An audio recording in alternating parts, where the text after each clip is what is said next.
चलिए जानते हैं छत्तीसगढ़ की 25 बड़ी खबरों को सिर्फ 10 मिनट में। लेकिन उससे पहले वीडियो को लाइक और चैनल को सब्सक्राइब जरूर करें। यूपी से 17 लीटर पेट्रोल लाकर सास ससुर को जिंदा जलाया। पत्नी के मायके जाने से था नाराज। छत्तीसगढ़ के कोरिया जिले में एक दामाद ने अपने सास ससुर को खाट से बांधकर पेट्रोल डालकर आग लगा दी। इस घटना में ससुर की मौके पर ही मौत हो गई, जबकि सास इलाज के दौरान दम तोड़ गई। आरोपी पति पत्नी के मायके जाने से नाराज था और 10 लाख रुपए की मांग कर रहा था। वारदात के बाद आरोपी और उसका साथी फरार हो गए थे। पुलिस ने आरोपियों का पता लगाकर गिरफ्तार किया और उनका जुलूस निकाला, जिससे गांव में हलचल मची। रायपुर रेलवे स्टेशन पर रोज 60,000 यात्री कर रहे यात्रा। 6,000 स्क्वायर मीटर का होल्डिंग एरिया किया गया तैयार। दीपावली और छठ पूजा के अवसर पर रायपुर रेलवे स्टेशन पर यात्रियों की संख्या बढ़ने वाली है। रोजाना लगभग 60,000 यात्री स्टेशन से गुजरते हैं। यात्रियों की सुविधा के लिए रेलवे ने 6,000 स्क्वायर मीटर का होल्डिंग एरिया तैयार किया है। इसके अलावा 15 रुपए में खाना उपलब्ध होगा और 99 रुपए में 32 स्वास्थ्य जाँच की सुविधा भी। रेलवे ने यात्रियों को आरामदायक सफर और सुरक्षा सुनिश्चित करने के लिए पूरी तैयारी कर ली है। नवा रायपुर में सर्राफा कारोबारी की गाड़ी में लगी आग। गाड़ी खराब होने पर छोड़कर गया था घर। नवा रायपुर के बालकों अस्पताल के पास मंगलवार दोपहर सर्राफा कारोबारी की कार में अचानक आग लग गई। गाड़ी खराब होने के कारण कारोबारी इसे वहीं छोड़कर घर चला गया था। राहगीरों ने तुरंत पुलिस और फायर ब्रिगेड को सूचना दी। फायर ब्रिगेड और पुलिस की टीम ने मौके पर पहुंचकर आग पर काबू पाया और बड़े नुकसान को टाला। आसपास के लोग घटना से डर गए। अधिकारियों ने आग लगने के कारणों की जाँच शुरू कर दी है। आईईडी लगाने के मास्टरमाइंड अब चला रहे बैम्बू राफ्टिंग। नई राह पर चल रहे सरेंडर नक्सली छत्तीसगढ़ के दंतेवाड़ा जिले के पूर्व नक्सली जो आईईडी लगाने और पुल तोड़ने में माहिर थे, अब नई जिंदगी जी रहे हैं। सरेंडर के बाद ये लोग बैम्बू राफ्टिंग के जरिए पर्यटकों को डैम की सैर कराते हैं। नक्सलियों की यह पहल नई राह दिखाती है। गरियाबंद में भी पहली बार दिवाली का जश्न बड़े उत्साह के साथ मनाया गया। स्थानीय प्रशासन ने कहा कि ये बदलाव समाज और सुरक्षा के लिए सकारात्मक संकेत हैं।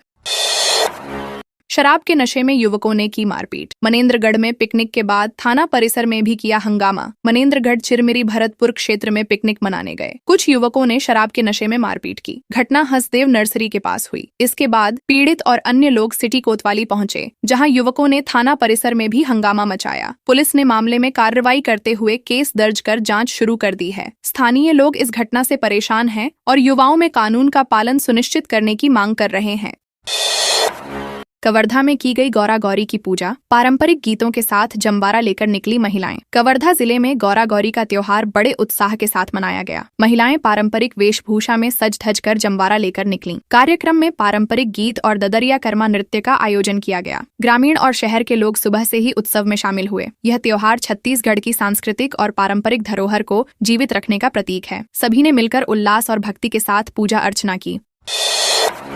धमतरी में घर से जेवरात कैश चुराने वाले 3 गिरफ्तार। धार्मिक कार्यक्रम में शामिल होने गया था परिवार। धमतरी के नगरी थाना पुलिस ने 2,65,000 रुपए की चोरी का खुलासा किया। पुलिस ने 3 आरोपियों को गिरफ्तार किया और उन्हें न्यायिक रिमांड पर जेल भेजा। चोरी की घटना उस समय हुई जब परिवार धार्मिक कार्यक्रम में शामिल होने अपने पैतृक गाँव गया हुआ था। आरोपियों के कब्जे से 1,74,000 रुपए का माल बरामद हुआ, जिसमें नकदी और चांदी के जेवर शामिल थे। पुलिस ने कहा कि जाँच जारी है और बाकी की संपत्ति की तलाश भी की जा रही है।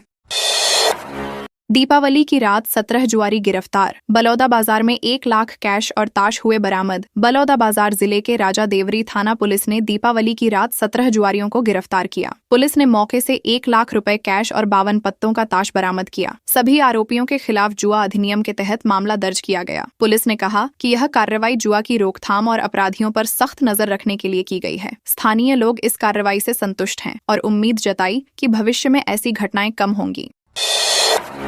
48 साल पुराने जर्जर भवन में संचालित हो रहा दुर्ग विश्वविद्यालय। नई बिल्डिंग की दीवार में दरारें, सीलन। दुर्ग जिले के भिलाई में हेमचंद यादव विश्वविद्यालय के भवन निर्माण का काम पूरा होने के बाद भी हैंडओवर नहीं हो सका है। विश्वविद्यालय आज भी 48 साल पुराने जर्जर भवन में संचालित हो रहा है। नई बिल्डिंग में दरारें और सीलन हैं, लिफ्ट खराब है। कुलपति ने पीडब्ल्यूडी को पत्र लिखकर समय पर भवन हस्तांतरण करने और निर्माण में हुई लापरवाही दूर करने का अनुरोध किया है। विद्यार्थियों और कर्मचारियों को पुराने भवन में काम करने में भारी परेशानी का सामना करना पड़ रहा है।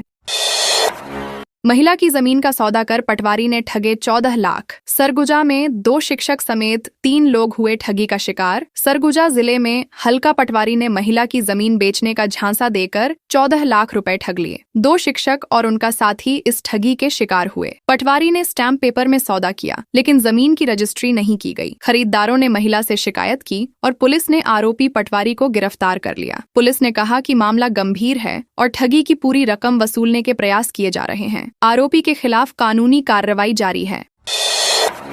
छोटे के ज्वेलरी शॉप से बड़े भाई ने चुराए मंगलसूत्र। 9 महीने से सेल्समैन बनकर करता रहा काम। दुर्ग जिले के स्मृति नगर क्षेत्र में छोटे भाई और उसका फुफेरा भाई मिलकर बड़े भाई की ज्वेलरी शॉप से मंगलसूत्र और अन्य जेवर चोरी कर गए। चोरी की कीमत लगभग 35 लाख रुपए आंकी गई। आरोपी 9 महीने तक सेल्समैन बनकर दुकान में काम करते रहे। पुलिस ने दोनों आरोपियों को गिरफ्तार कर लिया है। मामला उजागर होने पर स्थानीय लोग हैरान हैं। पुलिस ने कहा कि जेवर बरामद कर आरोपी के खिलाफ कानूनी कार्रवाई की जा रही है। भूपेश सरकार में खोले गए स्कूलों में होगी शिक्षकों की भर्ती। व्याख्याता, व्यायाम, कंप्यूटर और सहायक शिक्षक पद शामिल। छत्तीसगढ़ में भूपेश सरकार द्वारा खोले गए स्वामी आत्मानंद अंग्रेजी मीडियम स्कूलों में शिक्षकों की भर्ती जल्द की जाएगी। इसमें व्याख्याता, व्यायाम, कंप्यूटर और सहायक शिक्षक पद शामिल हैं। अभ्यर्थियों को 23 शर्तें पूरी करनी होंगी। स्कूल शिक्षा विभाग के अवर सचिव ने निर्देश जारी कर भर्ती प्रक्रिया तेज करने के निर्देश दिए हैं। अधिकारियों का कहना है कि इस कदम से स्कूलों में गुणवत्ता और शिक्षा का स्तर बेहतर होगा। पीएम मोदी 1 नवंबर को करेंगे नई विधानसभा का उद्घाटन। धान की बालियां उकेरी, बस्तर के शिल्पियों ने बनाए फर्नीचर। प्रधानमंत्री नरेंद्र मोदी छत्तीसगढ़ राज्योत्सव के अवसर पर 1 नवंबर को नई विधानसभा भवन का उद्घाटन करेंगे। नई विधानसभा की खासियत में सीलिंग पर धान की बालियों की नक्काशी और बस्तर के शिल्पियों द्वारा बनाए फर्नीचर शामिल हैं। भवन में मंत्रालय, संचालनालय और विधानसभा सर्किल एक साथ होंगे। इस अवसर पर राज्य सरकार ने तैयारियों को अंतिम रूप दिया है। कार्यक्रम में कई प्रमुख अधिकारी और नागरिक भी शामिल होंगे। रायगढ़ में शराब नहीं पिलाने पर चाकू से हमला। दिवाली की शाम युवक की छाती और कान पर किया वार। रायगढ़ जिले में दिवाली की शाम शराब नहीं पिलाने पर 2 युवकों ने एक युवक को चाकू से हमला कर घायल कर दिया। युवक की छाती और कान पर वार किए गए। पुलिस ने मौके पर पहुंचकर घायल को अस्पताल भेजा और आरोपियों के खिलाफ FIR दर्ज कर मामले की जाँच शुरू कर दी। स्थानीय लोग इस घटना से चिंतित हैं। पुलिस ने कहा कि आरोपी जल्द पकड़े जाएंगे और कड़ी कार्रवाई की जाएगी। दीपावली की रात 17 जुआरी गिरफ्तार। बलौदा बाजार में 1 लाख कैश और ताश बरामद। बलौदा बाजार जिले के राजादेवरी थाना पुलिस ने दीपावली की रात जुआ खेल रहे 17 लोगों को गिरफ्तार किया। मौके से 1 लाख रुपए नकद और ताश के 52 पत्ते बरामद किए गए। सभी आरोपियों के खिलाफ जुआ अधिनियम के तहत मामला दर्ज किया गया। पुलिस ने कहा कि यह कार्रवाई जुआ के खिलाफ सख्त संदेश देने के लिए की गई है। स्थानीय लोग इस कार्रवाई से संतुष्ट हैं और आशा जताई कि भविष्य में ऐसी घटनाएं कम होंगी।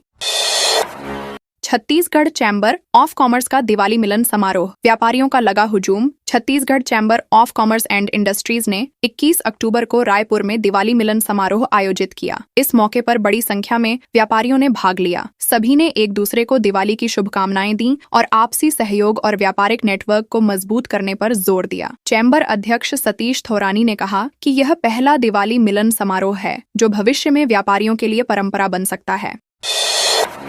दक्षिणी हिस्से में 5 दिन बारिश के आसार। 11 जिलों में जारी किया गया येलो अलर्ट। मौसम विभाग ने अगले 5 दिनों के लिए छत्तीसगढ़ के दक्षिणी हिस्सों में हल्की से मध्यम बारिश की संभावना जताई है। राज्य के 11 जिलों में येलो अलर्ट जारी किया गया है, जिसमें राजनांदगांव, बालोद, धमतरी, कांकेर, गरियाबंद, कोंडागांव, नारायणपुर और बीजापुर शामिल हैं। विभाग ने बिजली गिरने और आंधी तूफान की चेतावनी भी दी है। बंगाल की खाड़ी में बने सिस्टम के कारण मौसम सक्रिय है और किसानों तथा ग्रामीणों को सतर्क रहने के निर्देश दिए गए हैं। पुलिस स्मृति दिवस पर शहीदों को श्रद्धांजलि। कोंडागांव पुलिस लाइन में आयोजित हुआ कार्यक्रम। कोंडागांव पुलिस लाइन में पुलिस स्मृति दिवस पर शहीद जवानों को श्रद्धांजलि अर्पित की गई। कार्यक्रम में पुलिस विभाग के अधिकारी, कर्मचारी और प्रशासनिक अधिकारी उपस्थित रहे। SP ने कहा कि शहीदों ने अपने बलिदान से देश की आंतरिक सुरक्षा को मजबूत किया है। कार्यक्रम में जवानों के परिजनों और वरिष्ठ अधिकारियों ने शहीदों को याद करते हुए उनके साहस और देशभक्ति की सराहना की। इस अवसर पर जवानों की वीरता को जनता के सामने प्रदर्शित किया गया।